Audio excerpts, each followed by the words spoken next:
السلام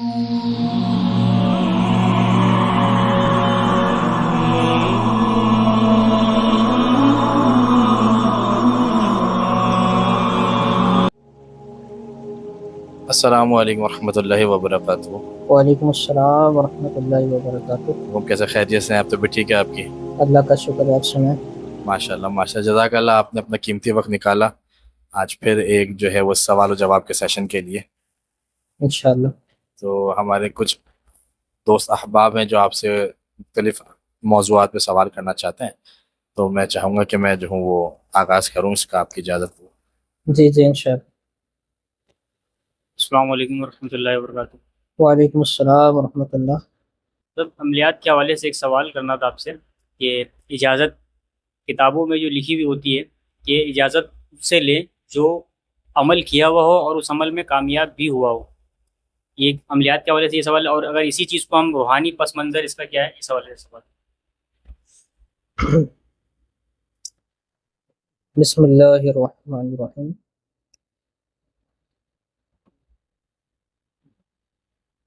اگر ہم اس کو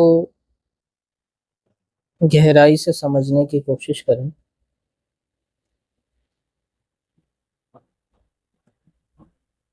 تو ہم عملیات کیوں کرتے ہیں؟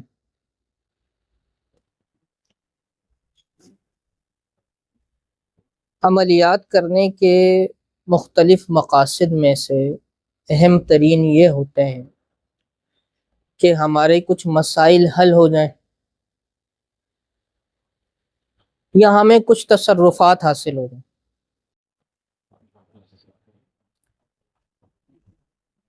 کوئی موکل، کوئی جن، کوئی ایسی چیز قابو آ جائے، یا کم سے کم اتنا کہ میرا کوئی دنیاوی مسئلہ حل ہو جائے، جس کا دنیاوی اسباب کے ذریعے سے حل مجھے نظر نہیں آ رہا۔ اگر حل ہوتا تو میں کر لیتا، ہے نا؟ اگر دنیاوی اسباب مجھے اجازت دیتے تو میں کر لیتا۔ اب مجھے وہ حل نظر نہیں آ رہا دنیاوی اسباب کے لحاظ سے، تو اب میں عمل کر رہا ہوں۔ ایسا ہی ہے؟ بالکل ایسا ہی معلوم۔ اور پھر ہم جو ہے مختلف قسم کے جو عمل ہیں وہ اختیار کرتے ہیں، جس کے حوالے سے ہمیں اعتماد ہو جاتا ہے، کہیں سے سن کر، کہیں سے پڑھ کر، کہ اس سے میری مدد ہو سکتی، تو پھر ہم وہ کرنا شروع کر دیتے ہیں۔ عمل کی تاثیر جو ہے نا، وہ ایک طرح سے ایک قفل میں بند ہوتی ہے، یعنی ایک تالا لگا ہوتا ہے، کیونکہ اس عمل میں جو ہے نا جیتی جاگتی مخلوقات کام کر رہی ہوتی ہیں، ان کے پاس اپنا شعور ہوتا ہے، وہ ہر چیز کو سمجھتی ہیں، تو وہ کسی بھی غیر بندے پر آسانی سے اعتماد نہیں کرتے۔ تبھی ایسا ہوتا ہے کہ بغیر اجازت کے عملیات کی نیت سے کہ کچھ ہو جائے، اس نیت سے جب بغیر اجازت کے پڑھا جاتا ہے تو وہ مخلوقات یہ سمجھتی ہیں کہ کوئی غیر بندہ ہے جو ہمارے ذریعے سے تصرف کرنا چاہتا ہے، اور وہ ابھی اس سے مانوس نہیں ہوتی، تو اب وہ مختلف ذرائع سے کوشش کرتی ہیں کہ اس بندے کا عمل چھڑوائیں۔ اجازت یہ ہوتی ہے، اب یہ روحانی پس منظر بھی آ گیا، کہ ایک شخص جس سے وہ مخلوقات مانوس ہیں، اس کی دوست ہیں، وہ ان کو کہہ دیتا ہے کہ اب جب یہ تمہیں بلایا کرے تم اس کے پاس چلے جائے کرو اور اس کا کام کر دیا کرو، میں اسے جانتا ہوں۔ سبحان اللہ۔ اس طریقے سے وہ اجازت دینے والا ان مخلوقات سے اس کو بھی مانوس کروا دیتا واہ سبحان اللہ. اور پھر اس کو عمل بھی دیتا ہے پڑھنے کے لیے تاکہ اور زیادہ انسیت پیدا ہو جائے مخلوق کے اور اس کے درمیان. تو اس لیے اجازت کی ضرورت ہوتی ہے. اور کوئی ذکر کرنا چاہتا ہے عملیات کی طرف نہیں ہے، صرف ذکر کرنا چاہتا ہے تو جتنا کرے، اللہ کا ذکر چاہے جتنا چاہے کرے اتنا اچھا ہے. لیکن یہ نیت کر کے کہ میں بس ذکر کر رہا ہوں، اللہ کو یاد کر رہا ہوں، اس سے مجھے کچھ چاہیے نہیں، کوئی انوار و تجلیات کی برسات نہیں ہونی چاہیے، کوئی روحانیت نہیں کھلنی چاہیے. اگر کھل جائے گی تو مسئلہ ہوگا، کیونکہ اب میں ذکر خالص نیت سے نہیں کر رہا. یا تو میں روحانیات کے درجات بلند کرنے کے لیے ذکر کر رہا ہوں، تب مجھے انوار نظر آنے چاہیے، لیکن میں تو کچھ بھی نہیں چاہتا نا، میں تو صرف ذکر کر رہا ہوں، میں تو صرف ذکر کرو. اللہ کی یاد جو ہے اسے پختہ کر رہا ہوں. تو بس وہی ہونا چاہیے، کیونکہ آپ جب روحانی منازل طے کریں گے ذکر کے ذریعے سے تب بھی آپ کو اجازت کی ضرورت ہے. جی تو آپ کو اجازت کی ضرورت کہاں نہیں ہے؟ جب آپ صرف ذکر کر رہے ہیں اور ذکر سے آپ کچھ چاہتے نہ ہو، ذکر سے آپ کچھ چاہتے نہ ہو. کچھ چاہتے نہ ہو. ایک عابد کا قصہ ہے جنہوں نے 40 سال تک عبادت کی، دن میں روزے رکھے، رات میں قیام کیا اور اللہ تعالیٰ کی یاد میں مگن رہے. اللہ تبارک و تعالیٰ نے ایک فرشتے کو بھیج کے کہا کہ جا کے اس عابد کو کہہ دے کہ اللہ تعالیٰ نے تیری ساری عبادت رد کر دی، تیرے 40 سال ضائع ہو گئے. فرشتے نے جا کے عابد سے کہا کہ اللہ تعالیٰ نے تیری عبادت رد کر دی. تو وہ جو عابد تھے وہ کھڑے ہو کر جھومنے لگے اور خوش ہونے لگے. فرشتے نے کہا کہ عجیب بات ہے، ایک تو آپ کی 40 سال کی عبادتیں ضائع ہو گئیں اور آپ اٹھ کے جھومتے ہیں. عابد نے کہا کہ میں عبادت کر رہا تھا، یہ اسے معلوم تھا، اس سے بڑی اور نصیب کی بات کیا ہے. سبحان اللہ. بس اسے پتا تھا نا میں عبادت کر رہا ہوں، اس کی تصدیق تو نے آ کے کر دی، مجھے اس سے زیادہ اور کچھ نہیں چاہیے. واہ. میں اس لیے ناچتا ہوں، اس لیے جھومتا ہوں. ایکنالجمنٹ ہے بس، اس کو اس نے ایکنالج کر لیا. جی، اس نے مانا تو میں عبادت کر رہا تھا، بھلے وہ رد کر دے، اس کی مرضی. واہ واہ سبحان اللہ. تو ذکر سے بس ذکر ہی مراد ہو تو بس صحیح. سبحان اللہ. شیخ اس پہ ایک سوال مجھے آیا. جی جی ابھی آپ نے ایک بات ارشاد فرمائی کہ ذکر کی نیت سے جو چاہے پڑھو، جتنا چاہے پڑھو. جی تو جو لوگ مختلف عملیات ہیں، جو مختلف اعمال ہیں، جو خصوصاً صرف ان کا تعین اس لیے کیا جاتا ہے کہ وہ عمل ہی ہیں، تو کیا ان کو بھی بغیر کسی نیت کے ذکر کی نیت سے پڑھ سکتا ہے؟ دیکھیں، جو اسماء الہیہ ہیں، آیات مبارکہ ہیں جس میں خالص ذکر ہے، جی حتیٰ کہ فارسی اور اردو کی بعض اشعار ہیں جو خالص ذکر ہیں، اچھا سبحان اللہ.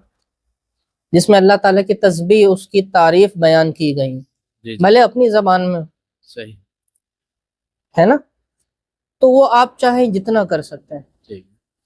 لیکن بعض عملیات اس لیے بنائے گئے ہوتے ہیں کہ اس عمل میں ہی کوئی حکم لگایا جا رہا ہو.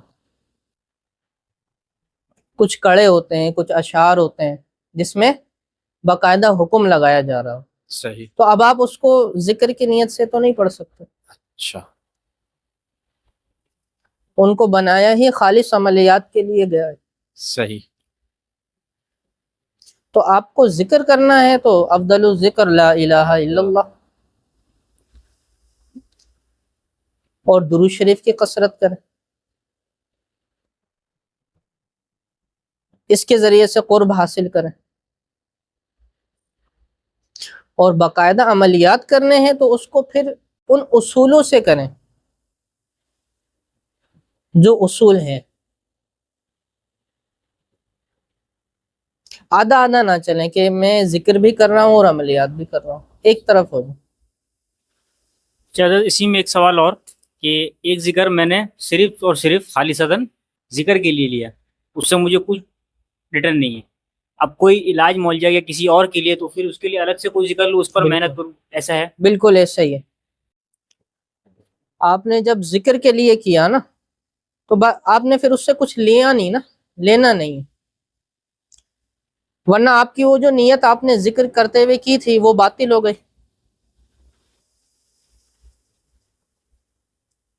اس کا مطلب ذکر کرتے ہوئے کہیں باطن میں تہ میں کہیں تھا کہ جب مجھے ضرورت پڑی تو اس سے میں کام لوں گا،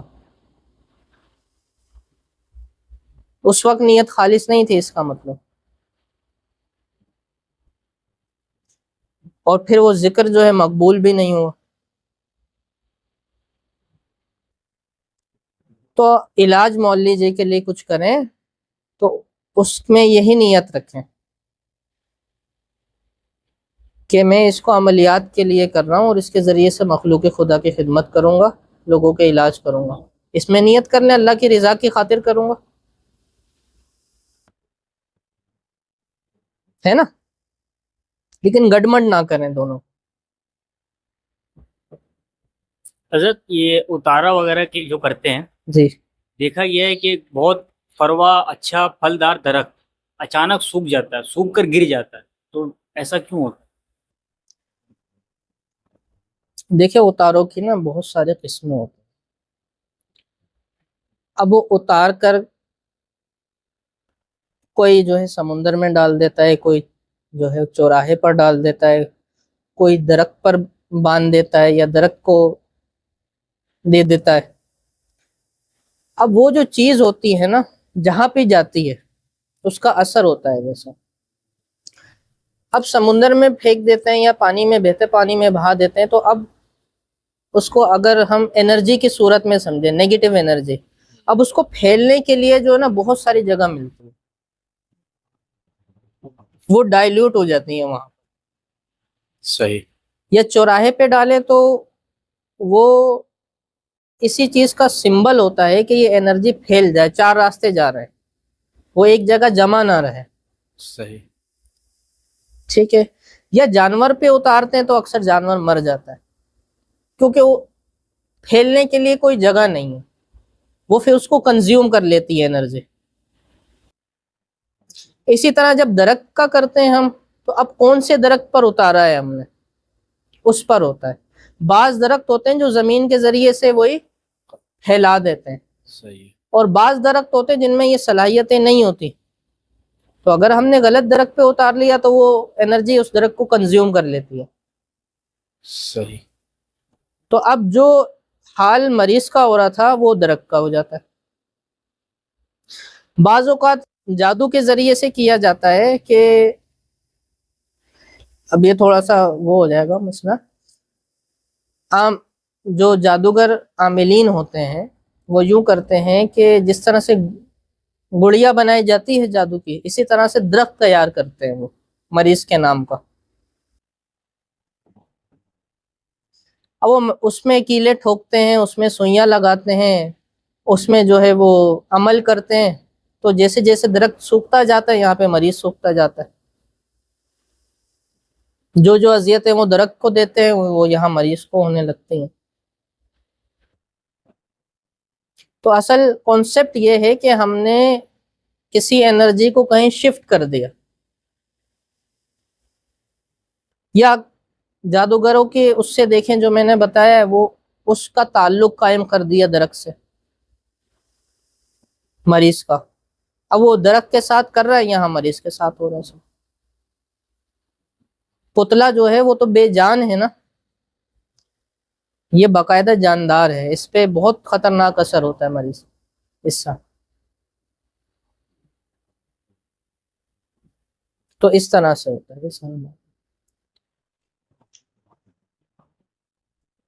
حضرت عمل کو چیک کرنے کے حوالے سے ایک سوال تھا کہ ایک چیز پر علاج معالجے کے لیے یا کچھ اس سے کام لینا ہے، اس لیے اس کو ایک عرصے تک ہم نے پڑھا، اب اس کو کیسے چیک کرنا ہے کہ اب یہ قابل ہو گیا؟ یاد رکھیے عمل جو ہے نا وہ ہمیشہ کامل ہوتا ہے. کیا عمل کامل ہوتا ہے. کرنے والا جو ہے نا وہ کس درجے پر ہے ہمیشہ اس بات کی بحث ہوتی ہے. صحیح. واہ. کہ اس عمل کے ذریعے سے اس نے خود کو کتنا کھول لیا, وہ خود کس قدر قابل ہو گیا. ہمیشہ اس چیز کا معاملہ ہوتا ہے. اور لوگ کوشش کر کے زور لگا لگا کے عمل کو پڑھ رہے ہوتے ہیں کہ عمل کہیں کھل جائے, جبکہ عمل نے نہیں کھلنا. عمل تو خود انتظار میں ہے کہ بندہ قابل ہو جائے تو میں کھل جاؤں. واہ. اور بجائے اس کے کہ ہم خود اپنے اوپر محنت کریں عمل پر محنت کر رہے ہوتے ہیں. جب اس عمل نے میرے اوپر ہی کوئی اثر نہیں کیا تو وہ دوسرے پہ کیا اثر کرے گا. بالکل صحیح. واہ. یعنی میری زبان میں یہی تاثیر نہیں ہے کہ یہ عمل مجھے بدل دیتا, پڑھنے والے کو ہی بدل دیتا, تو دوسرے کو کیا بدلے گا یہ. تو طریقہ کار یوں ہوتا ہے, بہت ساری اس کی ترکیبیں ہیں. آسان طریقہ یوں ہوتا ہے کہ جب آپ اس قابل ہو جاتے ہیں کہ آپ انرجی کو جو ہے تصرف کر سکے, تو یوں کرواتے ہیں کہ ایک پودا لیتے ہیں اور پودے کو جو ہے وہ 2 ہاتھ کے فاصلے پر رکھتے ہیں اور ٹک ٹکی باندھ کے دیکھتے ہیں اور عمل پڑھتے ہیں, اور نیت ہوتی ہے کہ یہ سوکھ جائے. ایک دن کرتے ہو, پھر 3 دن انتظار کرتے ہیں. اگر 3 دن میں سوکھ گیا تو اس کا مطلب اب میں اس قابل ہو گیا ہوں کہ انرجی کا تصرف کر سکتا ہوں, ابھی مجھے چلنا آ گیا ہے.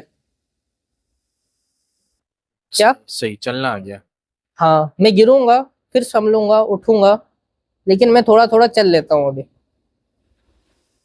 صحیح. جب وہ سوکھ جائے تو پھر اس کو ٹک ٹکی باندھ کے دیکھتے ہیں, عمل پڑھتے ہیں اور نیت کرتے ہیں کہ یہ پھر سے زندہ ہو جائے. اللہ اکبر. وہ زندہ ہو جاتا ہے تو پھر کنفرمیشن ہو جاتی ہے کہ ہاں یہ اتفاقاً نہیں سوکھا تھا, میں واقعی چلنے لگا ہوں. صحیح. تو یہ ایک آسان طریقہ ہوتا ہے چیک کرنے کا.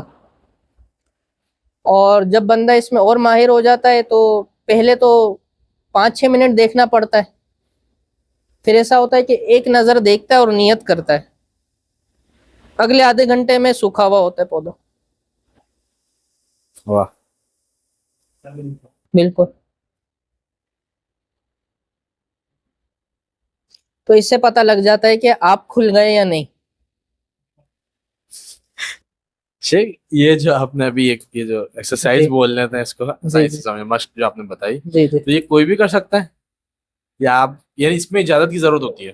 ہاں, یہ کہ جو بھی استاد ہے نا آپ کا, وہ آپ کو بتائے گا کہ اب آپ تیار ہیں یا نہیں. ٹھیک ہے. وہ بول دے تیار ہے تو پھر آپ کر کے اس کے دیکھ بعد لیں. کر سکتے ہیں آپ. بالکل کر کے دیکھ لیں. صحیح سے.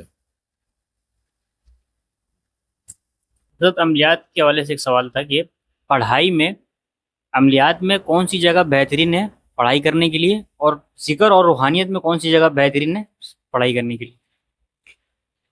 اصل میں دیکھیں, عملیات ہو, ذکر ہو یا روحانیات ہو, اس میں آپ جو ہے نا اپنے باطن میں جھانکنے کی کوشش کرتے ہیں. کیا عملیات کی اصل بھی یہی ہے. لوگ کہیں گے کہ عملیات میں تو ہم باہر دیکھنا چاہتے ہیں, موکلات کا کچھ اثر دیکھنا چاہتے ہیں. تو دیکھیں وہ اثر تبھی پیدا ہوتا ہے جب آپ کا باطن جاگتا ہے. وہ نور کی شعائیں نکل کے جو ظاہری دنیا میں رد و بدل کرتی ہیں وہ آپ سے ہی نکل رہی ہوتی ہیں. وہ عمل آپ کی ہی باطنی لیول کو اوپر کر رہا ہوتا ہے اصل میں. سبحان اللہ.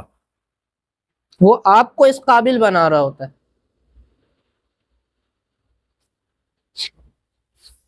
اسی لیے وہ عمل جب آپ پڑھتے ہیں یا وہ آپ جب کرتے ہیں تب اثر پیدا ہوتا ہے.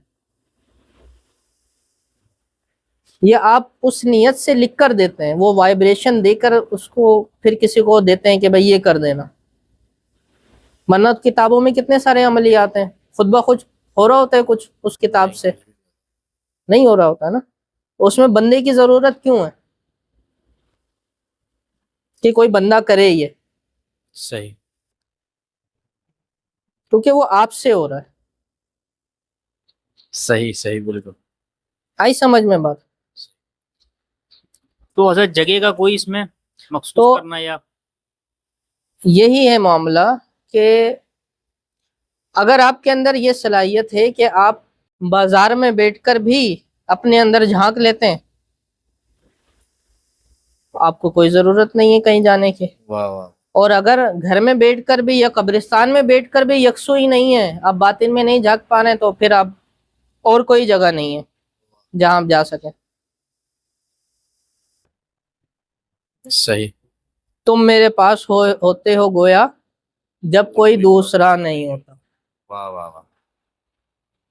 تو یہ کیفیت آپ بھلے بازار میں بنا لیں، بھلے قبرستان میں بنا لیں. سبحان اللہ. صحیح سمجھ میں؟ حضرت اللہ تعالیٰ نے بہت سارے علم، بہت ساری چیزیں بنائی جاننے کے لیے، پڑھنے سمجھنے کے لیے. تو ہر چیز ہر کوئی پڑھتا سمجھتا تو اس کو اپنے لحاظ سے سمجھ میں آتا ہے، کوئی اس چیز کا ماہر بنتا وہ نہیں بنتا. اسی طریقے سے حضرت عملیات اور دوسری چیزیں، تو یہ ہر کسی کے لیے نہیں ہے. یہ کیسے سمجھ میں آئے گا یہ خاص کسی کے لیے ہے یا ہر کسی کے لیے نہیں ہے؟ کلو فن رجال کا جو محاورہ ہے نا، وہ اسی لیے کہ ہر فن کے لیے ایک اس کا ماہر ہوتا ہے. کلو فن رجال، یہ عربی کا مقولہ ہے کہ ہر ایک فن کا ایک ماہر ہوتا ہے. اللہ تبارک و تعالی نے جو ہے یہ فیصلہ فرما دیا ہے کہ کون کیا بنے گا، آپ کون سا پیشہ اختیار کریں گے، یہ طے ہوا ہوا. اسی کے مطابق آپ کو صلاحیتیں دے کر بھیجا گیا ہے. پیدائشی طور پہ آپ میں وہ صلاحیتیں ہیں. تو ہم جب چھوٹے ہوتے ہیں تو کیا کیا سوچتے ہیں، کوئی کہتا ہے کہ بھائی میں ڈاکٹر بنوں گا، کوئی کہتا ہے میں پائلٹ بنوں گا، کوئی انجینئر بنوں گا، ہوتا ہے نا، لیکن سب بن جاتے ہیں؟ نہیں. نہیں. کیوں؟ کیونکہ جب وہ بڑے ہونے کے بعد وہ پڑھائی کرنا شروع کرتے ہیں تو ان کو پتہ لگتا ہے کہ میرا ذہن اس پڑھائی کے قابل نہیں ہے. پھر وہ چینج کرتے ہیں کہ بھائی چلو یہ نہیں تو یہ پڑھو، یہ نہیں تو یہ پڑھو، یہ نہیں تو یہ پڑھو. ان دی اینڈ کیا ہوتا ہے، کوئی پڑھنے کے بعد بھی اپنا پیشہ تبدیل کر لیتا ہے جی. کہ بھائی اس میں مہارت سے پڑھ لیا، لیکن کام میں یہ نہیں کر سکتا، کام میں دوسرا کرو. ایسا ہی ہے. بالکل ایسا. بالکل ایسا ہی معاملہ ہے کہ ایک ہے کہ عملیات کے ذریعے سے اپنے مسائل حل کر لینا، یہ بہت سارے لوگ کر سکتے ہیں.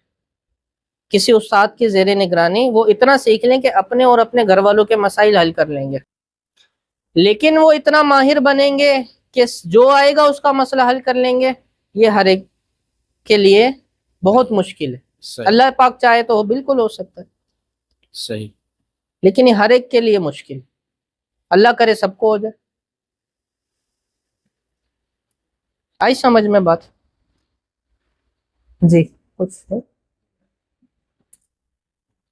حضرت ایک سوال یہ ہے کہ جو ذکر کرنے پر بات ہو رہی ہے، تو ذکر کرنا جیسے اللہ کا، یعنی اللہ کا ہی، تو یہ نام جو ہے اس کا، یہ لینا ذکر ہے، یہ سوچنا اللہ رحمان یا کوئی بھی اس کا نام ہو، یا ذکر سے مراد کیا ہے؟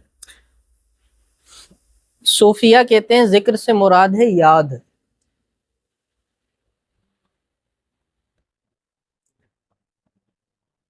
اب کسی نے کسی کو یاد کیا ہونا تو اسے پتا ہوتا ہے یاد کرنا کیا ہوتا ہے.